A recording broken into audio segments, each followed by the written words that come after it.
Olá, pessoal, tudo bem com vocês? Hoje eu estou aqui para falar um pouquinho sobre o nível 2 de suporte do transtorno do espectro autista. Eu sou Melissa Mello, sou psicopedagoga, especialista em educação especial, e estou aqui hoje então para falar um pouquinho sobre algumas características do nível 2 de suporte no autismo. Então aqui, gente, no nível 2, nós vamos perceber uma dificuldade maior na comunicação social, uma dificuldade maior na relação, na interação social, tá? Então, nas crianças, por exemplo, a gente vai perceber que elas praticamente não procuram o coleguinha para brincar, ou quando procuram, assim, com muita dificuldade, né? Não são todos os momentos, é difícil. Na escola, quando a gente percebe aquela criança que está sempre mais isolada, mais no cantinho, e o seu brincar, ele não é tão funcional, né? A gente percebe que as crianças usam o brinquedo para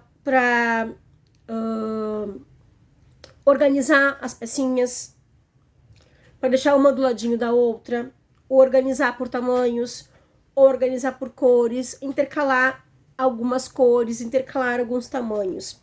Então a gente percebe isso. E não tanto o brincar funcional, utilizar o jogo como a regra estabelecida do jogo, enfim. Tá? Então são crianças que realmente têm mais dificuldade de brincar do faz de conta, né? Ou de simbolizar, de pegar objetos e brincar de faz de conta, que é alguma coisa, como pegar, por exemplo, um apagador, né, na escola, na sala de aula, pegar o apagador da prof e brincar que é um telefone, vai ligar para a mamãe, por exemplo, né? Essas crianças têm mais dificuldade, tá? Então elas necessitam de mais suporte para auxiliá-las neste processo, porque o brincar ele é muito importante. E nas atividades diárias também, na organização da alimentação, claro que a gente vai ter muitas especificidades, por isso que é um espectro, né? Mas a dificuldade de se organizar nas atividades diárias é bem mais complicado, da higiene, do se vestir. A gente vai ter também que questões motoras, talvez um tanto sutis em alguns casos, mas tem questões motoras também apresentadas no TEA e que no nível 2 de suporte, em alguns casos, vai ficar mais nítido, tá? Então, são crianças que necessitam de mais suporte, inclusive visual, mesmo sendo crianças verbais, né, que se comunicam de forma verbal, mesmo estas, é importante em vários casos que a gente utilize, inclusive no suporte 1 também, em alguns casos pode auxiliar, que é organizar o pensamento.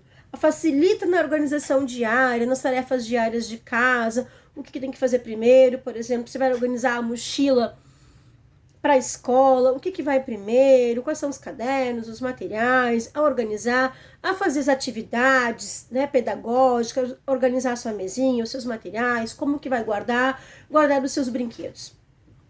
Então, mesmo sendo verbais, muitas vezes o apoio de figuras pode auxiliar muito na organização dessa criança e também do adolescente, em alguns casos do nível 2 de suporte, ok? São crianças que, por vezes, vão necessitar de uma flexibilização curricular, uma adequação curricular. Por quê?